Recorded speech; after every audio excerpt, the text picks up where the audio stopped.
Hello, everybody, and welcome back. Now, in this digitizing lesson, I would like to talk to you a little bit about motives.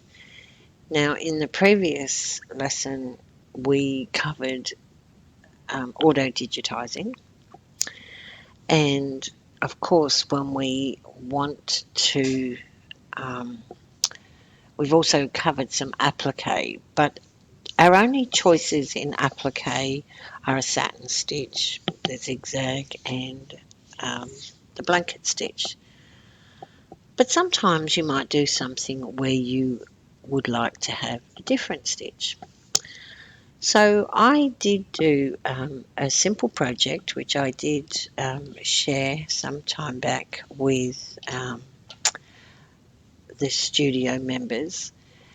So I want to go over using some of our motives. Now, if I digitize a straight line, and I'm pretty sure we've done this before, so let's just go straight line, press enter, and then select the line, and we can choose motive.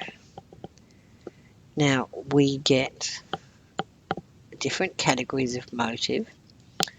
Now, I have heaps, and I'm going to show you how you can create your own. But if I go into the embroidery gallery, you can see here how we have the motive. Now, we can choose any motive we like. If we click on this down arrow here, a list of all the motives show up. Now that's one way of looking at motives.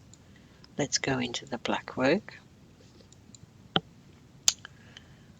Doesn't really matter what we choose, we can choose anything, and this is quite lovely. So this is it on a straight line. If we were to go to our rectangular shape and draw a box, select the box, we could also make a motive go around the box. If we change the box, make it a single line, to a fill, we can then also have a motive fill. Now we can change the size of the motive, we can change everything about how it looks. So there's just a whole world of fun to be had playing with motives. So if we scroll down past our motives, I'm going to keep this flower because it's big enough to be a good example. So here you'll see we've got the little padlock, and this means if we change the width or the height, it's locked in. So when one changes, the other will automatically change, and it will keep the perspective, size, and everything of the design. We can change the spacing between the motives, and we can change the rows. So this is going left to right, and then the rows going up and down. So we're on a 15 on the up and down. If I just put my finger on the up arrow on the mouse and hold it, you'll see now how the motives are getting further apart. If I do the same on the spacing, just hold the mouse on the column, this sideways. Okay. So do the columns, you'll see they spread out from left to right. So you can decide, there's no wrong number here. It's whatever you like for your particular project, and it's going to stitch it out. We can change the size of the flower. Let's just make it smaller. So if I click on the down arrow, you'll see now the flower gets smaller. And of course, if it was smaller and we bring the two back together again by clicking on the down arrow in the columns, you can fill it with many more flowers. And we could go the down arrow on the rows, and again that will bring them back together. So you see, by playing with the settings, you can have them however you like. Now you can bring them together so much that they overlap, or you can just click on and space them back out again. Now, when you have a box, there's always going to be somebody hanging off the edge. If you resize the box, it will adjust the pattern accordingly. So if you wanted it to end on an absolute flower, you can fiddle and tweak to get it to do what you want. Now, if I was to just go in here and choose something else, for example, this, and go back to the flower, which was, I'm pretty sure, in Embroidery Gallery.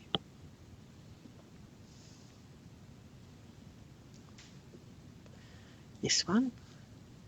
You'll see that it will go back to the original settings. Okay. So here you can change anything, size, colour, whatever you want. If I go to angle and change the angle, so I can use the up arrow, or I could just type in 45. Let me turn on my key lock. If I type 45 degrees and press enter, you'll see now how the pattern has rotated on a 45-degree angle. So not only can you change the size of the pattern, you can change how close it is to the next pattern, either vertically or horizontally, depending on what you want to do. So I'm just going to undo. The next one down here is layout. Now when I click on layout, we get this grid that appears here, and one of the flowers is kind of selected. It's got the nodes around it. So we could click on these and change the size this way in the layout. But if we click again, we get the circles. We could also rotate. So if I press enter, I've now just quickly and easily rotated them all so they're going in the other direction. So lots of ways you can play with your motifs. Let's just undo again. Undo back to here. So we can draw a line, we can have an outline, we can draw a box, we can fill the motif inside the box or have it on the outline. So for example here I could take this back to a satin fill. If I were to copy and paste this box and then make it a line, let's make it blue so we can see it. I could turn that line then into a motif so I can have a fill and the line around the outside. So if I chose the inside and went back to motif, you can have both, which is fun. Okay. Now the other way of getting a motif is if we go into advanced digitizing and use the motif stamp. Now these are all the same motifs that we have. Here's our flower again. And if we click on flower, now this is showing me just a black and white view. So how you choose up here is how it's going to display. So if I show pictures, it doesn't give us the name, it just gives us the picture. We can choose detail, which is not really of much benefit.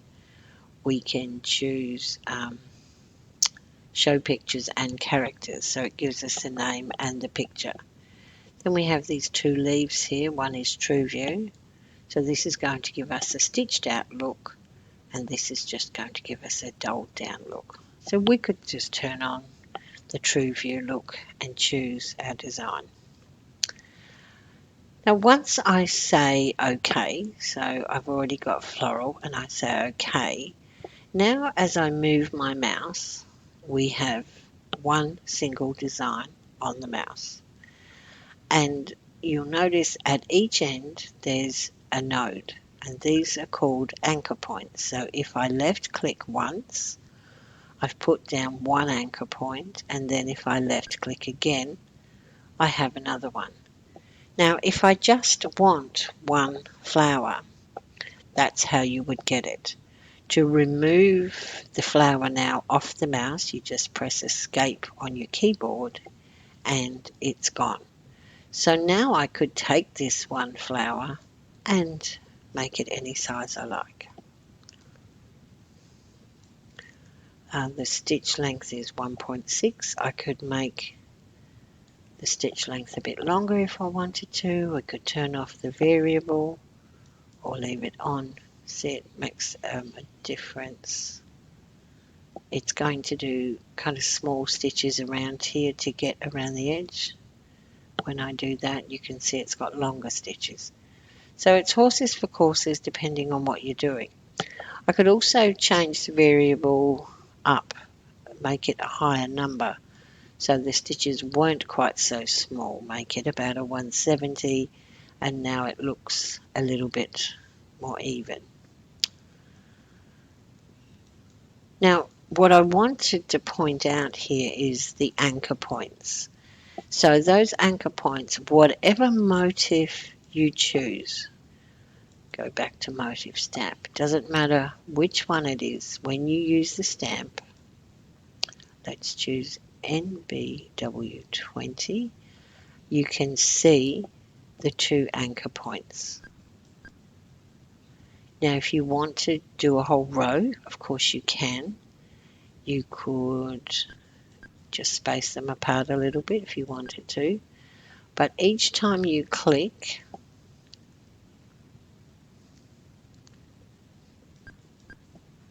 it's going to lay down another motif wherever you want it. Okay, and then to get rid of it, you're going to press escape. So those anchor points are very important when you're doing something. Now you might do something, let me just delete those. Let's go back in here. Something like this flower, which as you look at it, to be standing up, it needs to be standing up. So if I were to just do one, press escape on my keyboard, there's no reason then you couldn't take one motif and go back into your layout and do a circle and have a whole bunch and do something like that with them. Now if that was as big as the hoop, that's quite a lovely design. So you can use your built-in motifs to do other things. But what's fun about this is you can also create your own. Now you can create your own by drawing your own, or you could create your own maybe by editing something you've already got. So let's just play with this for a sec. So if I turn on the reshape and zoom in a whisker, maybe we can see these nodes here. I can select these 4 nodes at the bottom and press delete. And now I've cut this off right here at the stem. Okay, now I might want to be able to do something with that. So it's like this, and I don't have those big long stems in the center. So whatever it is, you can change it, okay? And then you can save it and make it your own. So for example, if I go back into digitize, no, advanced. Now, if I select this flower, I have here create motif. So when we want to create our own motif, this is how we do it. So actually what I might do first is draw something. So let's go to close shape, and maybe I'll just do a circle or an oval. Bit wonky, but okay. Let's go into reshape. I'm going to start and end down here. Now I don't want that node there. I'm going to put my start and end at the bottom, and now I'll just level this up a bit.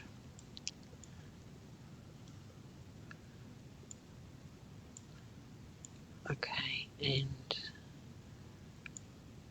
now I could make it a petal shape, so if I select this and give it a point, more a leafy kind of shape, let's do that. Okay, now what I can do is copy, paste, shrink it up, Dave, place that on the bottom. Maybe I'll do one more. Paste and shrink and put that on the bottom. Okay, so now we have this petal-y shape. Now it is quite big because each of these boxes is 10 mil. So I could select all of it and bring it down so it's more about 20, 20.7, and use this then as a motif. Now I also could group this.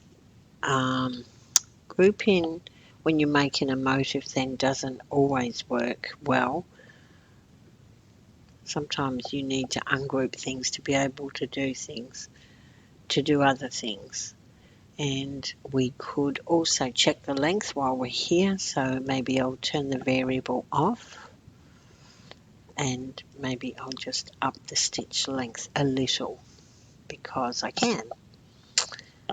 Now if I apply branching, it means instead of these three being three separate items, it's going to be one.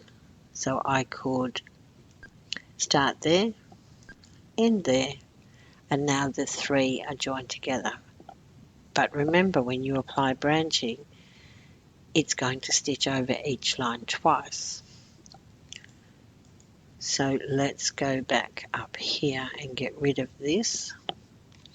Delete, delete, delete. And let's just play. See if I can do it slowly.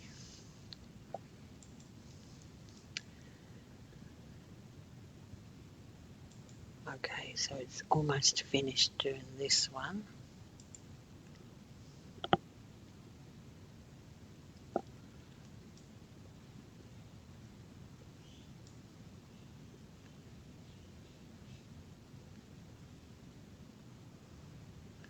Sometimes if we turn true view off, then you can see this little thing running around.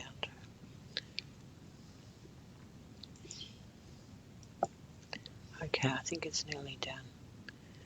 So now then it's going to move on to the ones we've just drawn. Here we go. So it's going to start here, go all the way around, come back again. It's gone into the inside, back around again, going around to the last one on the middle, back again, and then back up to here, and then it stopped. Now it's jumped in here probably because this was here. If I were to get rid of this, select our design. Okay, so let's take that start point and bring it to the bottom. So it's going to start here and end here. So it's going to come stitch around and around and around. Okay. Now to make this into a motif, we're going to go back down to Advanced Digitize and Create Motive. Now this box comes up, and this is asking us to set a category for our motive. Now you can call yours whatever you like. You could call it My Motives or anything. Doesn't really matter what the name is. Obviously not a name that's already been used, because you need to distinguish between the ones that you've created and the ones that come with the software. So I'm going to just call this, I'm going to create a new one, and I'm going to call it MBX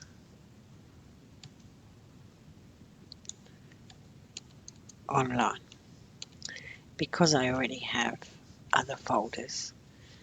And I'm going to say OK. So now in category, it's MBX Online. And then in pattern, I'm going to call this my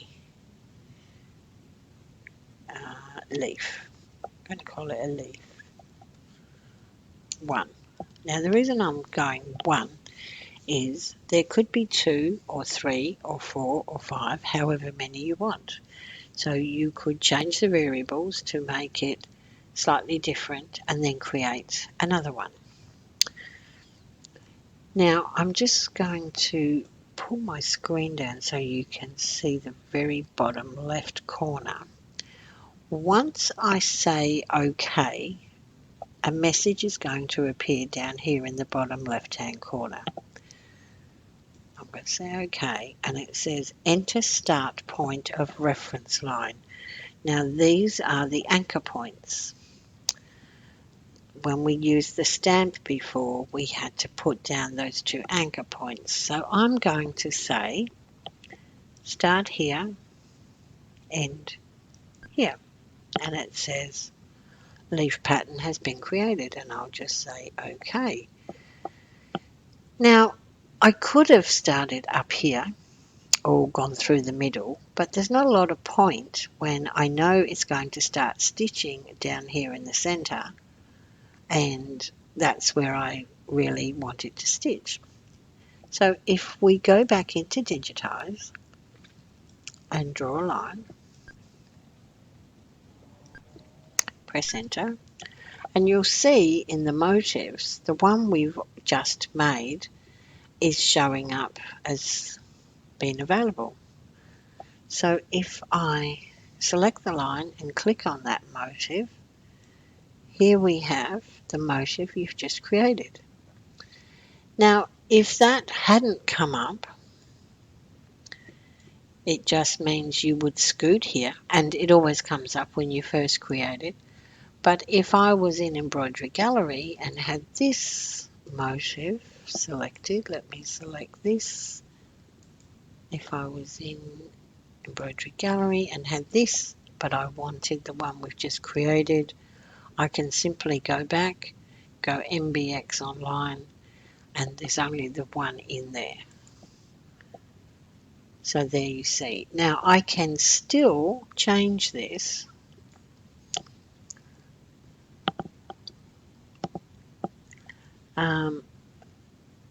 just by adjusting this bottom one. I could change the spacing. Now when it's like this, sometimes it seems to take forever to actually move, but you'll find you'll reach a point and then it will just make a big jump. So it was on 13, now it's gone down to 10. So you can see now it's a bit too close because they're overlapping. So you can just walk it back up again. And if you watch the design and keep upping the numbers, you'll see it will space out again.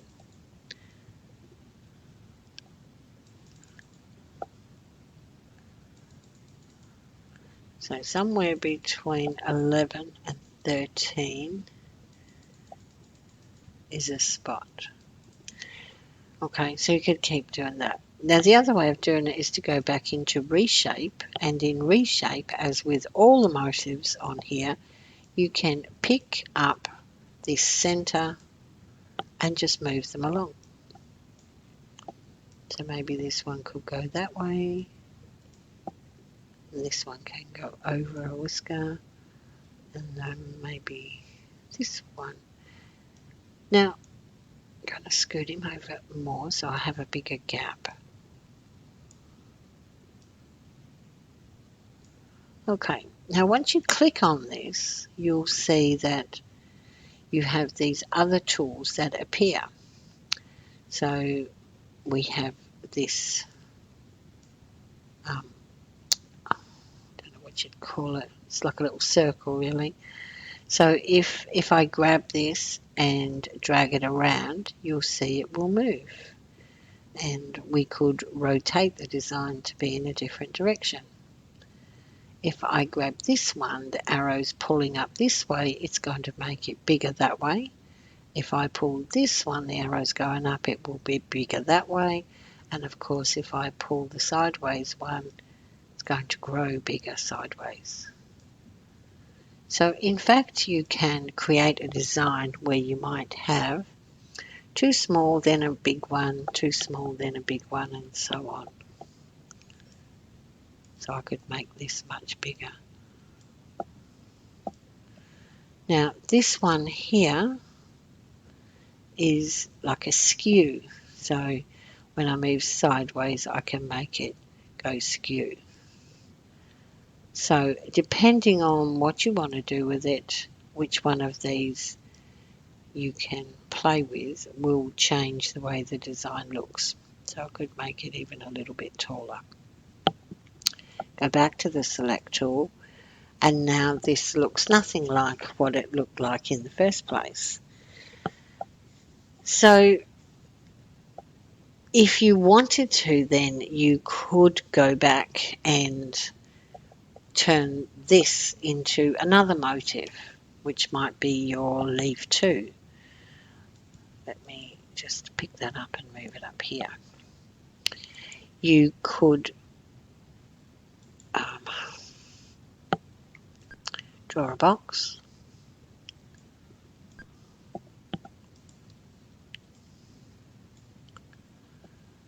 go back into MBX, and now you have all the motifs around your box. Now this is great if you're wanting to do quilt labels, and you want a particular frame around the outside, you can create your own. If you want a background full of quilting, you can do that too. So if you don't want them on the outside, but you do want them on the inside, we simply turn this into a fill and then go back to motive, scoot down, MBX, and here you have the same motive you've just drawn in a box. Now, the thing with this is the machine is going to jump from here to here to get to the next motif. So these lines you are going to have to trim. Okay, just be aware of that. So because they're not touching as such where they start and end. Now if I put the start and end on this position, that doesn't always work either. So sometimes you need to play with where you want the start and end to be. Depending on what you create, it might have a jump line across. Let's say it ended here and it had to start here on the next one. You would have that jump coming through here, which is not ideal because then this is going to stitch over your jump line. So, create it, turn it into different things, see where the jumps are, and if you don't want them where they are, do it again. It's 2 clicks and you can get something different. So it's a fun way of creating your own motifs. So let's say you might want, let's just do a circle.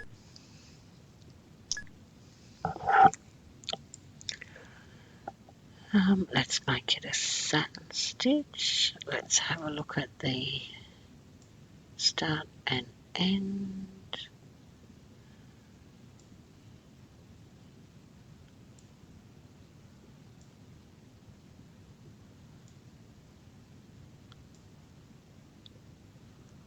Okay, select, and I'm going to make it just a bit smaller so it doesn't have that split.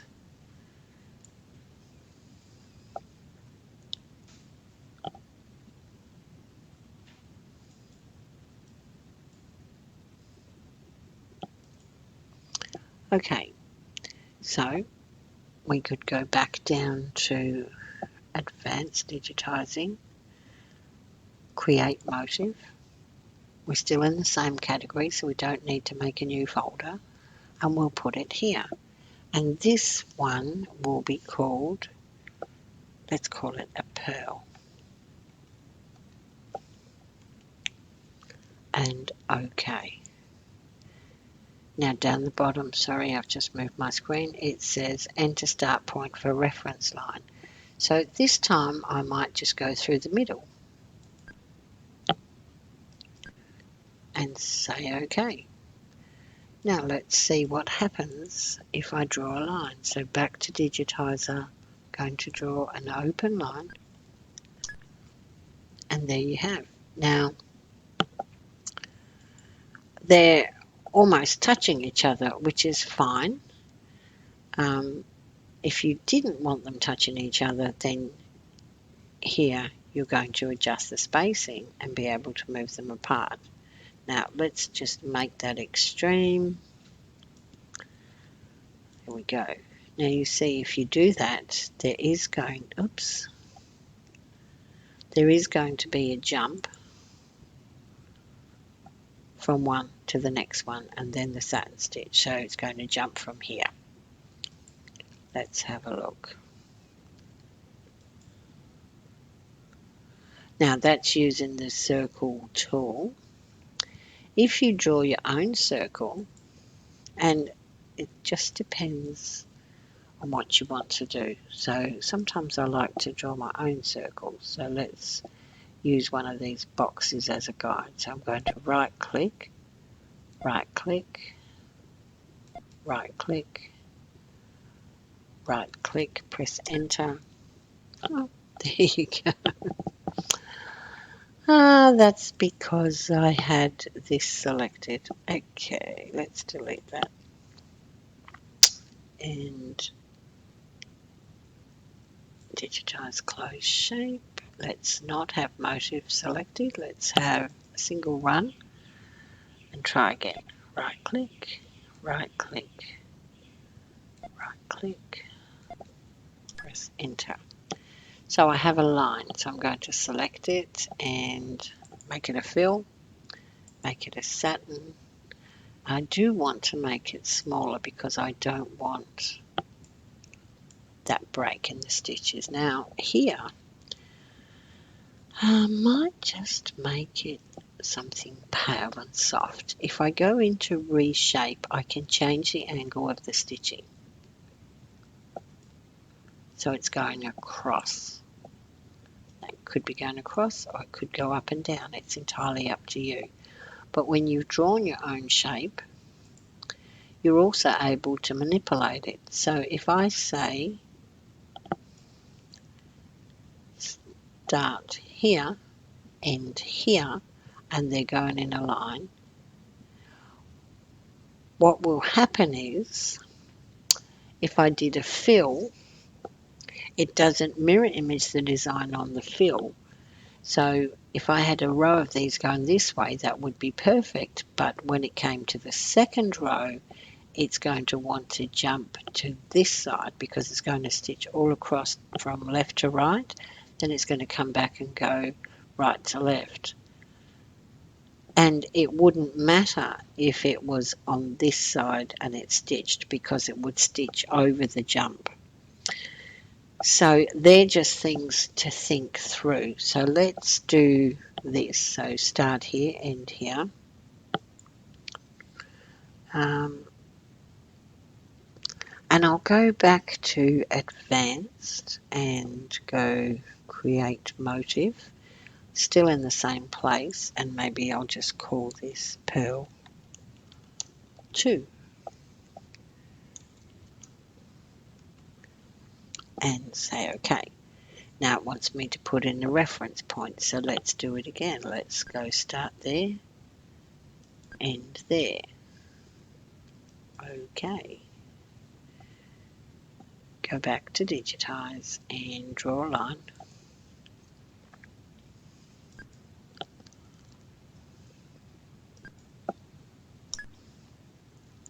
Select it and choose our pearls. And you can see they're almost on top of each other, so we need to add some spacing.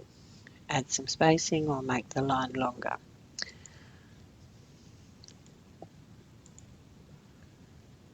You can see how they're ever so slightly overlapping. And that's because when I clicked on the edge and on the edge. Okay, so where you click is very important.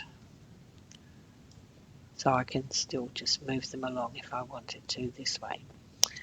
Now let me just do this again. So let's choose this same one again and go back to advanced,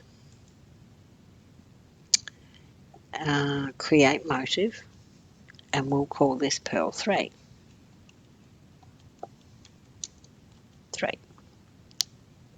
Say OK. Only this time I'm going to start out here, so a little bit away from the pearl and a little bit away on the other side. Now if I hold control, it will keep the line straight. So 2 left clicks and it says it's been created. So let me just draw another line and show you by comparison. Now you notice how these, when I'm making them, are coming up in the same colour I created them. And that was the same with these. I drew them in red and they're coming in as red. So click on here, choose my motive, and now you'll see they are coming in with that space between them, whereas these ones are coming in on top of each other. So it does matter where you click, and the best way to learn is to play. You might have a set distance you want this. At the end of the day, if you drew a box and said, I'll make it an outline and then put the pearls on, it's always going to fit them in. Now you can see here we've got 3 corners where there's not one actually on the corner and one that is. Now if that bothers you, you're going to have to tweak it and move them around and shift them a little bit. If it doesn't bother you, then it's already laid out for you, good to go.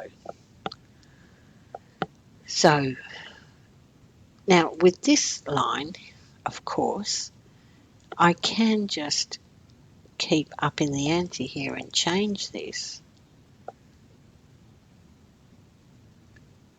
There we go.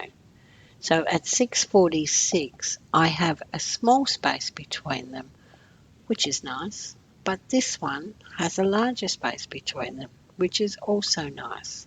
So now when I scoot down to my category, MBX, and expand, you can see we have 3 pearl designs. Each one is going to be a little bit different, and 1 leaf. Now, it doesn't just have to be a satin stitch or a straight stitch. It can be any stitch you want when you create your motive, and you can draw anything you like too. So if you have something, one design I really like, and I do have it in my little bag of tricks. Now I can use one of these grids as an example. So I'm going to use 4 squares, and I call it chicken feet. And when you enlarge this up to a decent size, it makes a really great quilting background. So I'm going to left click. They're all left clicks. So I want all hard angles, and come back down to the beginning. Now I chose an open line for this. Then I'm going to click up to here and back down to that center point there. Make this one a little bit longer. This is the part that resembles the chicken feet. And then back up to this line and back down again. And press enter. And there's my design. Now, it's going to start stitching here. Go all the way around, up and down, up and down, up and down, finish here. So I know then my next one, it's going to want to jump along this baseline to do the next one, and it's going to start at the bottom. So when I put in my reference anchor points, I'm going to put them on the bottom. So let me show you what that looks like. So I'm just going to select all of these. Let's just put them over here out the way.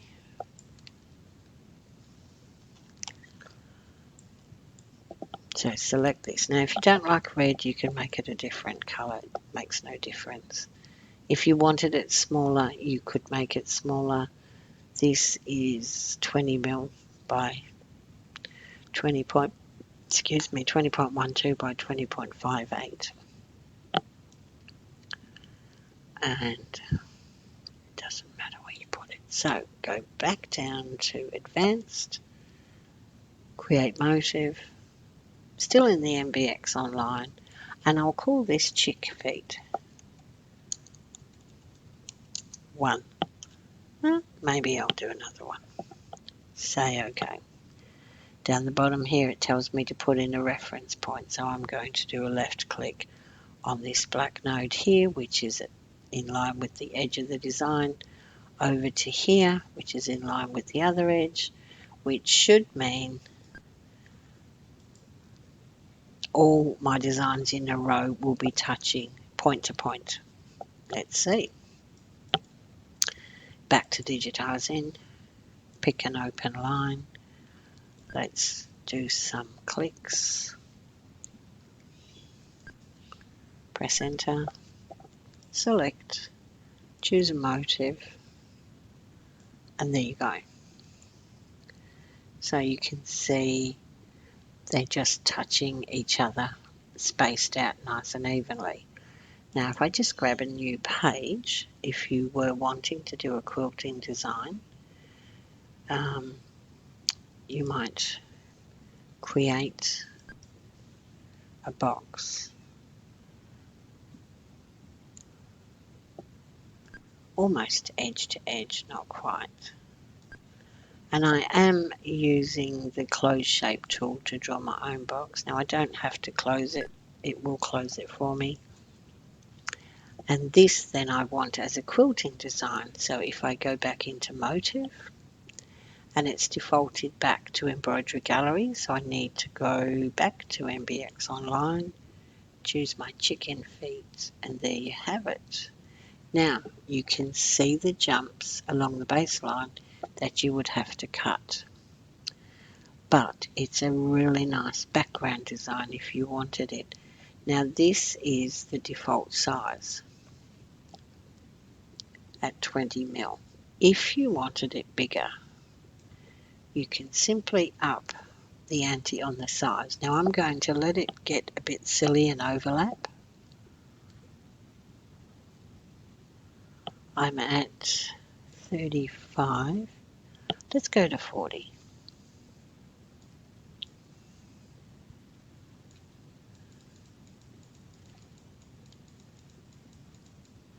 Okay, 40. Too many clicks. Take it back a whisker. Okay. 40.12. Now you can see it's all over itself. Now that in itself could be something nice that you might like to stitch out. But what I want to do now is adjust the column spacing so I get back to how it looked as my chicken feet. So as I hold my finger on the mouse on the up arrow, you can see them working their way apart. Now what I'm watching here is when these don't overlap anymore, then I'm in the right place. Okay, I'm pretty happy with that. So I've got it right going sideways. Now I need to adjust the up and down, the vertical I should say.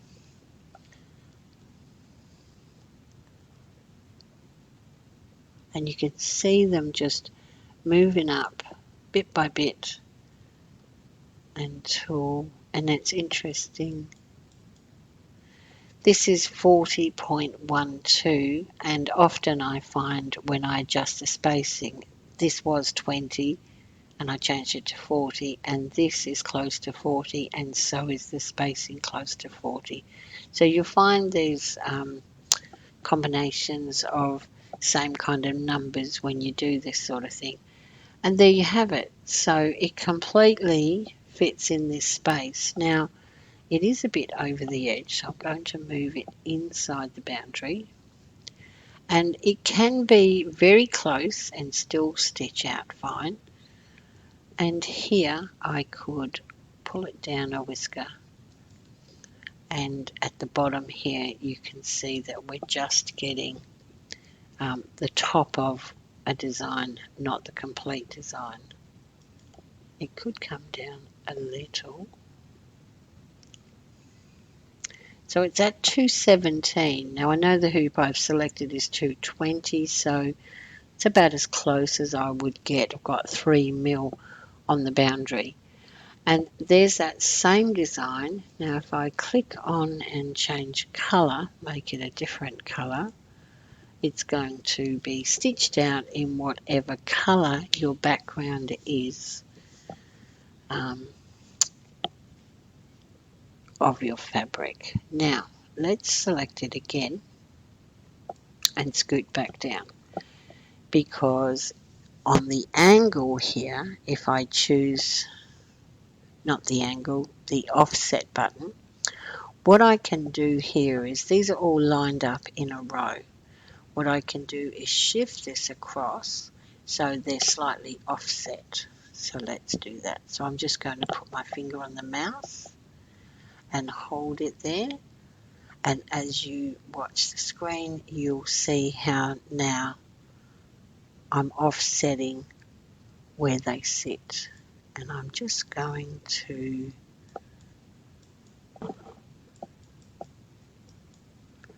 do it there. So now instead of being in a row, each one is inside the other one. And having done that, now what I could also do, select it again, is the vertical spacing, the rows I should say, is at 40. Now I could change that so that this fits closer in here. So let's just separate those a little bit more. So I'm doing that horizontally. I'll come back a whisker because I don't want any jump threads in there. And the vertical spacing now I'll make a lower number, and that means they will come closer together.